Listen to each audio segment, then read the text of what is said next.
G ಇದಕ್ಕೆ ಕೇಂದ್ರದ ಇದೊಂದು ಯೋಜನೆಗೆ ಈಗ ರಾಜ್ಯ ಸರ್ಕಾರ ವಿರೋಧವನ್ನ ವ್ಯಕ್ತಪಡಿಸ್ತಾ ಇದೆ. ರಾಜ್ಯದ ನಿಲುವೇನು ಅನ್ನೋದನ್ನ ರಾಜ್ಯಪಾಲರಿಗೆ ಭಾಷಣವನ್ನ ನೀಡಿ ಆ ಮೂಲಕ ತಿಳಿಸೋದಕ್ಕೆ ಹೊರಟಿದೆ. ರಾಜ್ಯಪಾಲರು ಇದರಲ್ಲಿರುವಂತಹ 11 ಅಂಶಗಳ ಪ್ಯಾರಾವನ್ನ ನಾನು ಓದೋದಿಲ್ಲ ಅಂತ ಹೇಳ್ತಾ ಇದ್ದಾರೆ. ಇದು ಈಗ ರಾಜ್ಯಪಾಲರು ಮತ್ತೆ ರಾಜ್ಯ ಸರ್ಕಾರದ ನಡುವೆ ತಿಕ್ಕಾಟಕ್ಕೆ ಕಾರಣವಾಗ್ತಾ ಇದೆ. ಹಾಗಾದ್ರೆ ರಾಜ್ಯಪಾಲರ ಭಾಷಣದಲ್ಲಿ ಇದೆ ಎನ್ನಲಾದ ಆಕ್ಷೇಪಿತ ಅಂಶಗಳ್ಯಾವ್ದು ಏನು? ಮೂಲಗಳ ಮಾಹಿತಿ ಅನ್ವಯ ರಾಜ್ಯಪಾಲರ ಭಾಷಣದಲ್ಲಿ ಇರೋದು ಏನ್? ಹಾಗಾದ್ರೆ ಅದ್ಯಾವೆಲ್ಲ ಅಂಶಗಳಿಗೆ ರಾಜ್ಯಪಾಲರು ವಿರೋಧ ಮಾಡ್ತಾ ಇದ್ದಾರೆ? ರಾಜ್ಯಪಾಲರು ವಿರೋಧಿಸ್ತಾ ಇರುವ 11 ಅಂಶದಲ್ಲಿ ಏನಿದೆ? ಮೂಲಗಳ ಪ್ರಕಾರ ಆ ಅಂಶಗಳನ್ನ ಭಾಷಣದಲ್ಲಿ ಉಲ್ಲೇಖಿಸಲಾಗಿದೆಯಾ? ಡೀಟೇಲ್ ಆಗಿ ನಾವು ನೋಡ್ತಾ ಹೋಗೋಣ. ಕೇಂದ್ರದ ಜಿ ಬಿಲ್ ಅನ್ನ ಸರ್ಕಾರ ಪ್ರಬಲವಾಗಿ ವಿರೋಧಿಸಲಿದೆ. ಜಿ ತಕ್ಷಣ ರದ್ದುಪಡಿಸಬೇಕನ್ನೋದು ಇವ್ರ ವಿಚಾರ ಆಗಿದೆ. ಮನ್ರೇಗಾ ಮರುಜಾರಿ ಮಾಡಬೇಕು, ಉದ್ಯೋಗ ಖಾತ್ರಿ ಯೋಜನೆಯನ್ನ ಕೇಂದ್ರ ನಿರಸನಗೊಳಿಸಿದೆ ಅನ್ನೋದು ಇವ್ರ ವಿಚಾರ. ಕೇಂದ್ರ ಸರ್ಕಾರ ಗ್ರಾಮೀಣ ಬದುಕನ್ನು ದುರ್ಬಲಗೊಳಿಸಿದೆ ಅನ್ನೋದು ಇವರ ಮಾತಾಗಿದೆ. ಬಡವರ ಉದ್ಯೋಗದ ಹಕ್ಕನ್ನ ಕಿತ್ತುಕೊಂಡಿದೆ ಅನ್ನೋದು ಇಲ್ಲಿ ರಾಜ್ಯ ಸರ್ಕಾರದ ನಿಲುವು. ಕೃಷಿ ಕಾರ್ಮಿಕರು, ಸಣ್ಣ ಅತಿ ಸಣ್ಣ ರೈತರ ಉದ್ಯೋಗ ಹಕ್ಕು ಕಿತ್ಕೊಂಡಿದೆ. ಪಂಚಾಯಿತಿಗಳ ಅಧಿಕಾರವನ್ನು ಕಿತ್ಕೊಂಡಿದೆ. ವಿಕೇಂದ್ರೀಕೃತ ವ್ಯವಸ್ಥೆಯನ್ನ ಬುಡಮೇಲು ಮಾಡಲು ಹೊರಟಿದೆ. ಗ್ರಾಮ ಪಂಚಾಯಿತಿಗಳ ಸ್ವಾತಂತ್ರ್ಯವನ್ನು ಕಿತ್ಕೊಳ್ಳಲಾಗಿದೆ.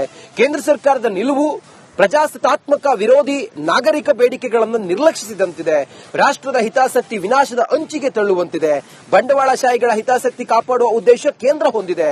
ಗ್ರಾಮೀಣ ಹಿತಾಸಕ್ತಿಗಳನ್ನು ಗಾಳಿಗೆ ತೂರಲಾಗಿದೆ. ಸ್ಥಳೀಯವಾಗಿ ಉದ್ಯೋಗ ಕೊಡುವ ಉದ್ದೇಶ ಕೈಬಿಡಲಾಗಿದೆ.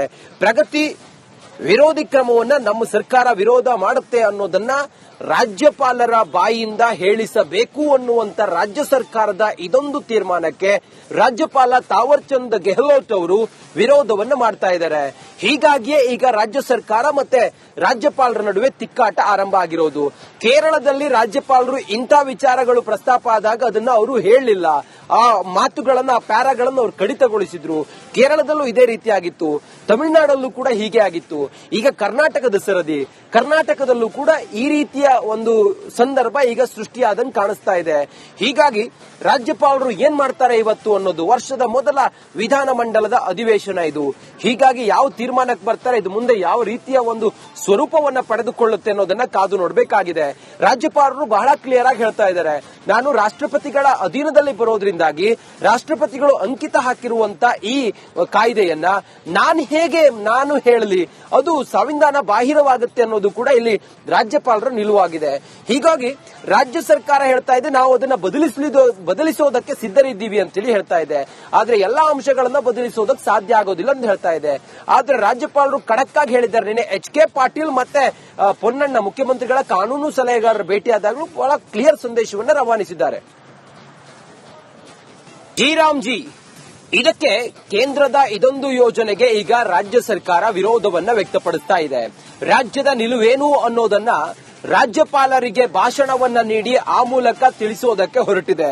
ರಾಜ್ಯಪಾಲರು ಇದರಲ್ಲಿರುವಂತಹ 11 ಅಂಶಗಳ ಪ್ಯಾರಾವನ್ನ ನಾನು ಓದೋದಿಲ್ಲ ಅಂತ ಹೇಳ್ತಾ ಇದ್ದಾರೆ. ಇದು ಈಗ ರಾಜ್ಯಪಾಲರು ಮತ್ತೆ ರಾಜ್ಯ ಸರ್ಕಾರದ ನಡುವೆ ತಿಕ್ಕಾಟಕ್ಕೆ ಕಾರಣವಾಗ್ತಾ ಇದೆ. ಹಾಗಾದ್ರೆ ರಾಜ್ಯಪಾಲರ ಭಾಷಣದಲ್ಲಿ ಇದೆ ಎನ್ನಲಾದ ಆಕ್ಷೇಪಿತ ಅಂಶಗಳ್ಯಾವ್ದು ಏನು? ಮೂಲಗಳ ಮಾಹಿತಿ ಅನ್ವಯ ರಾಜ್ಯಪಾಲರ ಭಾಷಣದಲ್ಲಿ ಇರೋದು ಏನ್? ಹಾಗಾದ್ರೆ ಅದ್ಯಾವೆಲ್ಲ ಅಂಶಗಳಿಗೆ ರಾಜ್ಯಪಾಲರು ವಿರೋಧ ಮಾಡ್ತಾ ಇದ್ದಾರೆ? ರಾಜ್ಯಪಾಲರು ವಿರೋಧಿಸ್ತಾ ಇರುವ 11 ಅಂಶದಲ್ಲಿ ಏನಿದೆ? ಮೂಲಗಳ ಪ್ರಕಾರ ಆ ಅಂಶಗಳನ್ನ ಭಾಷಣದಲ್ಲಿ ಉಲ್ಲೇಖಿಸಲಾಗಿದೆಯಾ? ಡೀಟೇಲ್ ಆಗಿ ನಾವು ನೋಡ್ತಾ ಹೋಗೋಣ. ಕೇಂದ್ರದ ಜಿ ಬಿಲ್ ಅನ್ನ ಸರ್ಕಾರ ಪ್ರಬಲವಾಗಿ ವಿರೋಧಿಸಲಿದೆ. ಜಿ ತಕ್ಷಣ ರದ್ದುಪಡಿಸಬೇಕನ್ನೋದು ಇವ್ರ ವಿಚಾರ ಆಗಿದೆ. ಮನ್ರೇಗಾ ಮರುಜಾರಿ ಮಾಡಬೇಕು, ಉದ್ಯೋಗ ಖಾತ್ರಿ ಯೋಜನೆಯನ್ನ ಕೇಂದ್ರ ನಿರಸನಗೊಳಿಸಿದೆ ಅನ್ನೋದು ಇವ್ರ ವಿಚಾರ. ಕೇಂದ್ರ ಸರ್ಕಾರ ಗ್ರಾಮೀಣ ಬದುಕನ್ನು ದುರ್ಬಲಗೊಳಿಸಿದೆ ಅನ್ನೋದು ಇವರ ಮಾತಾಗಿದೆ. ಬಡವರ ಉದ್ಯೋಗದ ಹಕ್ಕನ್ನ ಕಿತ್ತುಕೊಂಡಿದೆ ಅನ್ನೋದು ಇಲ್ಲಿ ರಾಜ್ಯ ಸರ್ಕಾರದ ನಿಲುವು.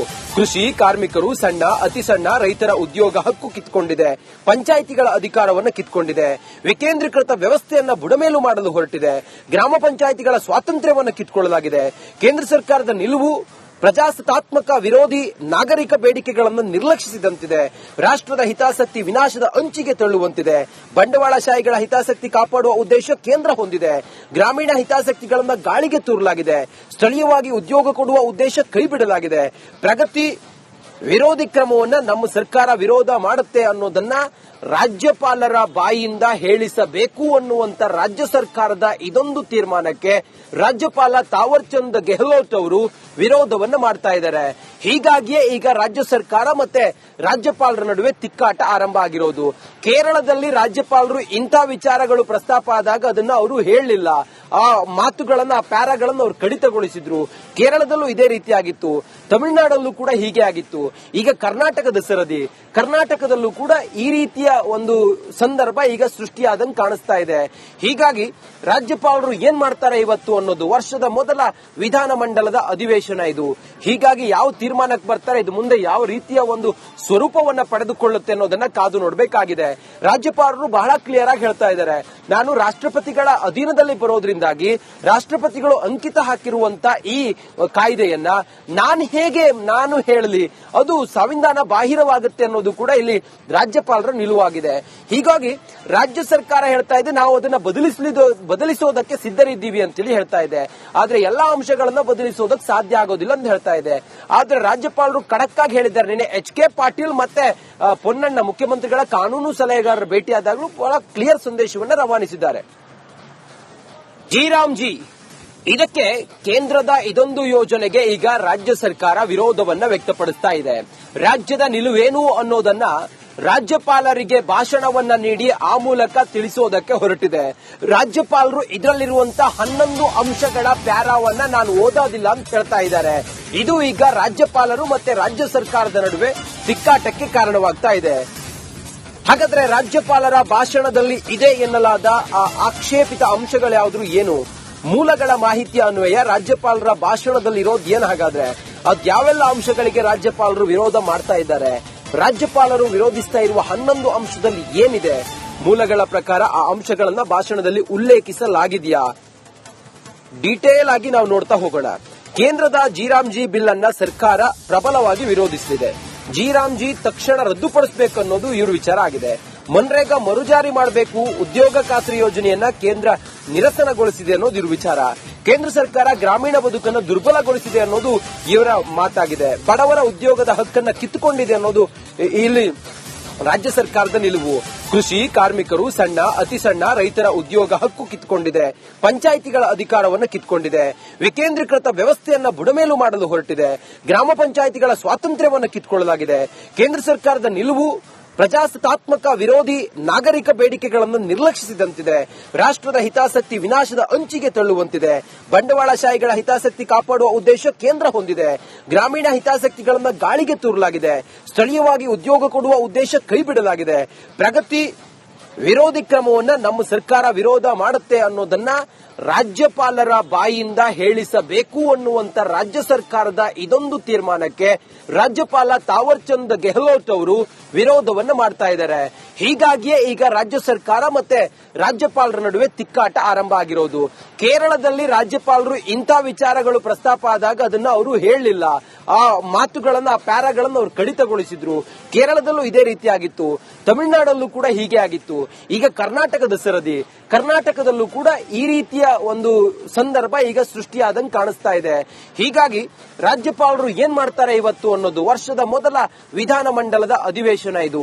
ಹೀಗಾಗಿ ಯಾವ ತೀರ್ಮಾನಕ್ಕೆ ಬರ್ತಾರೆ, ಇದು ಮುಂದೆ ಯಾವ ರೀತಿಯ ಒಂದು ಸ್ವರೂಪವನ್ನ ಪಡೆದುಕೊಳ್ಳುತ್ತೆ ಅನ್ನೋದನ್ನ ಕಾದು ನೋಡಬೇಕಾಗಿದೆ. ರಾಜ್ಯಪಾಲರು ಬಹಳ ಕ್ಲಿಯರ್ ಆಗಿ ಹೇಳ್ತಾ ಇದ್ದಾರೆ, ನಾನು ರಾಷ್ಟ್ರಪತಿಗಳ ಅಧೀನದಲ್ಲಿ ಬರೋದ್ರಿಂದಾಗಿ ರಾಷ್ಟ್ರಪತಿಗಳು ಅಂಕಿತ ಹಾಕಿರುವಂತ ಈ ಕಾಯ್ದೆಯನ್ನ ನಾನು ಹೇಳಲಿ, ಅದು ಸಂವಿಧಾನ ಬಾಹಿರವಾಗುತ್ತೆ ಅನ್ನೋದು ಕೂಡ ಇಲ್ಲಿ ರಾಜ್ಯಪಾಲರ ನಿಲುವಾಗಿದೆ. ಹೀಗಾಗಿ ರಾಜ್ಯ ಸರ್ಕಾರ ಹೇಳ್ತಾ ಇದೆ, ನಾವು ಅದನ್ನ ಬದಲಿಸೋದಕ್ಕೆ ಸಿದ್ಧರಿದ್ದೀವಿ ಅಂತೇಳಿ ಹೇಳ್ತಾ ಇದೆ. ಆದ್ರೆ ಎಲ್ಲಾ ಅಂಶಗಳನ್ನ ಬದಲಿಸೋದಕ್ಕೆ ಸಾಧ್ಯ ಆಗೋದಿಲ್ಲ ಅಂತ ಹೇಳ್ತಾ ಇದೆ. ಆದ್ರೆ ರಾಜ್ಯಪಾಲರು ಖಡಕ್ ಆಗಿ ಹೇಳಿದ್ದಾರೆ. ನಿನ್ನೆ ಎಚ್.ಕೆ. ಪಾಟೀಲ್ ಮತ್ತೆ ಪೊನ್ನಣ್ಣ ಮುಖ್ಯಮಂತ್ರಿಗಳ ಕಾನೂನು ಸಲಹೆಗಾರರ ಭೇಟಿಯಾದಾಗಲೂ ಬಹಳ ಕ್ಲಿಯರ್ ಸಂದೇಶವನ್ನು ರವಾನಿಸಿದ್ದಾರೆ.